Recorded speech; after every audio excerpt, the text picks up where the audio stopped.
좁은 문에 들어섰습니까? 좁은 문에 들어섰습니까? 라는 제목으로 하나님 말씀을 나누고자 합니다. 오늘은 잠깐 삭개오에 대해서 한번 살펴보겠습니다. 삭개오. 예수님이 십자가를 지시러 예루살렘을 향하여 죽으러 가신 도중에 구원의 막차를 탄 자, 그게 바로 삭개오입니다. 자, 단지 예수님이 지나가신다는 소문을 듣고 뽕나무 위에 올라갔다가 예수님 눈에 띄어서 횡재를 얻은, 구원을 얻은 사람이 삭개오입니다. 그렇죠? 삭개오는요, 마치 복권에 당첨된 엄청난 행운하는 겁니다. 행운아. 구원이라는 이 최고의 복에 당첨된 삭개오. 그의 직업이 무엇이죠? 그냥 세리가 아니라 세리장. 그렇죠? 세리장이에요. 장. 세무행정에 종사하고 세금을 징수하는 관리인입니다. 자, 당시 로마 정부는요, 이 세금 징수를 맡은 관리들에게 도급제로 권한을 부여했습니다. 그래서요, 일정에게 세금만 이 로마에다 갖다 바치고 나머지는 세리가 자기 마음대로 금액을 조정을 해요. 부풀리겠죠. 많은 세금을 거두어서 남은 금액을 인마이 포켓. 이게 바로 세리장들이 하는 역할이었다는 거예요. 그래서 세리들은요, 이 로마 정부가 요구하는 액수 이상의 세금을 거둬서 자기 몫으로 착복하기 일쑤였기 때문에 많은 백성들에게 당연히 무엇을 샀을까요? 미움을 샀겠죠. 그렇죠? 많은 백성들에게 원성을 샀던 삭개오, 부정한 돈으로 부를 이루었던 삭개오, 그가 예수님을 만나서 구원을 얻었다는 거예요. 그리고 오늘 말씀에서처럼 구원을 얻은 변화된 삭개오가 이렇게 고백을 합니다. 8절이죠. 주님, 내 소유의 절반을 가난한 자들에게 주겠습니다. 그리고 만일 누구의 것을 속여 빼앗은 일이 있으면 몇 배요? 4배. 4배나 갚겠습니다. 구원받은 삭개오가 예수님께 고백한 내용이라는 거예요. 우리는 보통 여기서 감동을 받습니다. 세리장이었던 그가 예수님을 믿고 이렇게도 변화될 수 있구나. 하나님은 정말 능치 못할 일이 없으시구나. 삭개오의 저 고백, 와, 진짜 아름답다, 거룩하다. 우리는 보통 여기까지 생각을 하고 은혜를 받는다는 거예요. 자, 그럼 여러분들에게 한 가지만 묻겠습니다. 삭개오가 이 고백을 하고 난 후의 삶을 상상해 본 적 혹시 있으십니까? 물론 성경에는 기록되어 있지 않습니다. 하지만 이 고백을 토대로 얼마든지 상상을 해볼 수는 있다는 거예요. 삭개오의 이 고백은 진실이겠죠. 진실로 구원받고 변화되어서 터져나온 고백이라는 거예요. 그렇다면 이 고백대로 삶을 살게 될 거라는 것이죠. 이해하기 쉽게 이 세리장을 오늘날의 직업으로 한번 비유해 볼게요. 바로 국세청입니다. 국세청. 지금이야 이 김영란법이 시행되기 때문에 불가능하겠지만요, 국세청이라는 이 관료사회는 예로 명절 같은 날에요, 이해관계가 있는 사람들로부터 돈 봉투를 받습니다. 그리고 받은 돈은 상관이나 동료들에게 상납해요. 나눕니다. 그래서 그 자리, 그 직위를 유지한다는 거예요. 구원받은 이후 삭개오 자신이 부정한 돈, 이 돈 봉투는 절대로 안 받고 상관이나 동료들에게 돈을 상납, 그리고 나누어 주지 않겠다고 하면요, 옆 동료들은 국세청 관례대로 예전처럼 여전히 돈 봉투를 받고 상납도 하는데 삭개오 혼자서만 적배청산한다고 하면 얼마나 주위에서 부담이 될까요? 그렇죠? 현실적으로 죄인은 죄인들과 함께 있어야 마음이 편합니다. 죄인이 의인과 함께 있으면요, 마음이 불편합니다. 동시에 의인도 불편하다는 거예요. 아마 구원받은 삭개오는요, 동료들에게 왕따를 당하거나 결국 국세청 임직원 자리에서 해직되었을 가능성이 높다는 거예요. 또한 구원받은 삭개오는 재산 반절은 사회에 헌납하고요, 부정한 돈 받은 것을 4배로 갚겠다고 했습니다. 그렇죠? 고백이죠. 그 약속 모두를 실천한다면 아마 한 푼도 삭개오에게 남아있다는 것은 없다는 거예요. 재산의 거의 다가 부정한 수입이었는데 그것을 4배로 배상하겠다고 했으니까 자신의 통장에는 제로, 한 푼도 남아있지 않았을 거라는 거예요. 자, 그럼 정리해 봅시다. 삭개오는 예수님 만나고 회개하고 구원을 얻었습니다. 그러나 그의 인생은 훨씬 더 어려워졌을 거라는 거예요. 그렇죠? 다시 한번 말씀드리지만 성경에 기록되어 있는 내용이 아니에요. 삭개오의 직장 배경, 그리고 삭개오의 고백을 토대로 상상해 본 내용입니다. 자, 그렇다면 왜 이렇게까지 구태여 상상을 해가면서 이런 말씀을 제가 여러분들에게 드렸나? 이 내용을 통해서 여러분들에게 드리고 싶은 말씀은 이거예요. 예수님을 만나 구원을 얻는 감격은 분명히 있으나 그것으로 끝이 아니라는 겁니다. 구원 얻은 저와 여러분은 구원의 감격으로만 만족하고 사는 존재가 아니라는 거예요. 저와 여러분은 구원 얻은 이후에 반드시 성화의 과정 가운데 들어가 있는 존재라는 겁니다. 구원을 얻은 저와 여러분은 성화의 과정, 쉽게 말해서 믿음의 경주를 하고 있는 존재라는 거예요. 사도 바울의 표현처럼 말이에요. 그런데요, 믿음의 경주라는 것은요, 편안한 아스팔트가 반드시 아니라는 겁니다.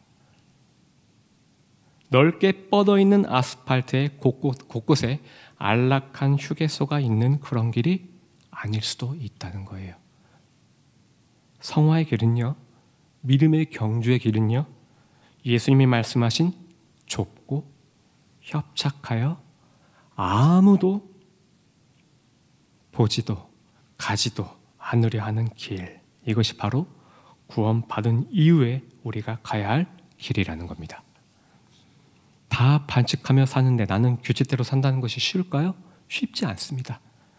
반칙이 문화가 된 세상 속에서 반칙을 잘해야 능력이 있고 유능한 사람이 되고 융통성 있는 사람이라고 평가받는 이 세상 속에서 저와 여러분은 규칙만을 붙드는 게 결코 쉽지 않다는 거예요.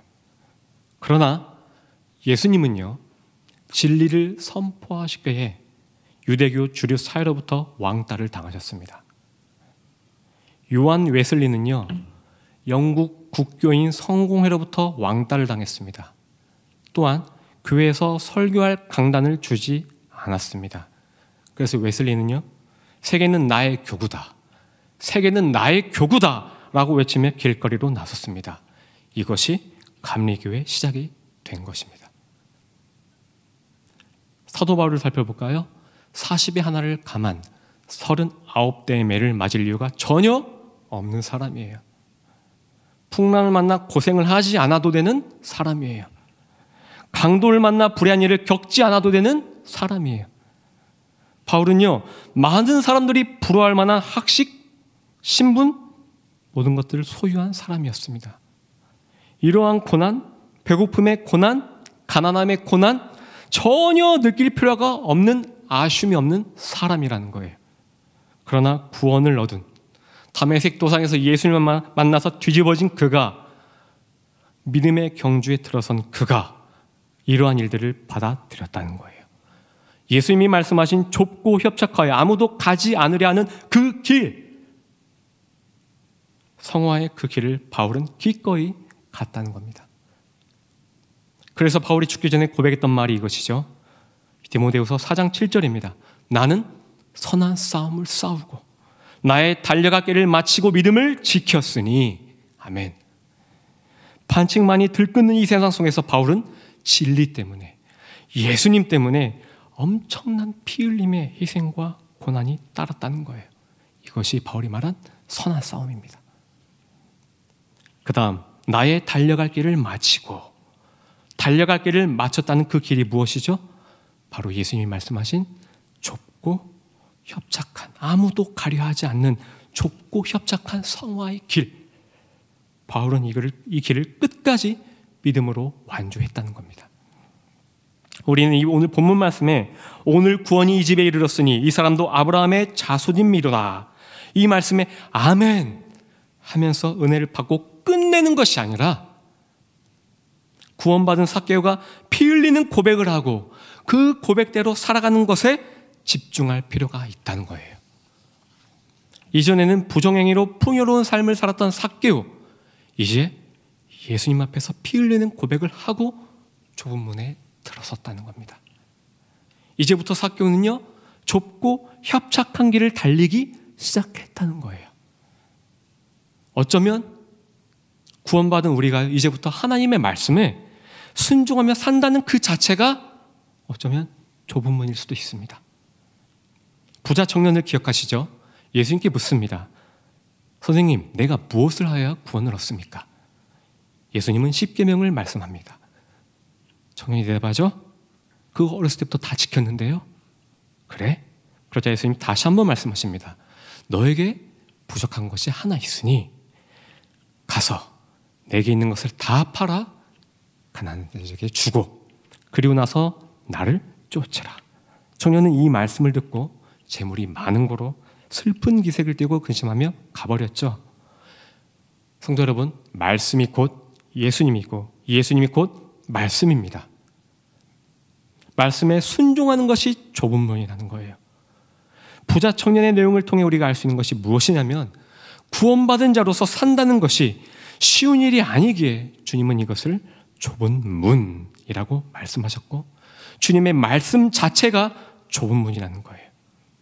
이 부자 청년의 모습이 어쩌면 저와 여러분의 모습일지도 모르겠습니다. 여러분과 저는 어떻게 하면 더 편안할까? 어떻게 하면 더 내가 목회자로서 성공할 수 있을까? 더 유명해질 수 있을까? 여러분은 직장에서, 저는 이 목회 세계에서 하나님의 말씀은 듣는 것에만 익숙해져 있고 또한 구원을 얻었으니까 나머지는 하나님이 다 알아서 인도해 주실 거야. 이러한 안일함에 빠져서 정작 넓은 문만을 쿵쿵쿵쿵 찾으려 두드리고 두리번거리고 있지는 않은지 이 말씀 앞에 우리 자신을 조명해 볼 필요가 있다는 거예요. 말씀을 정리하겠습니다.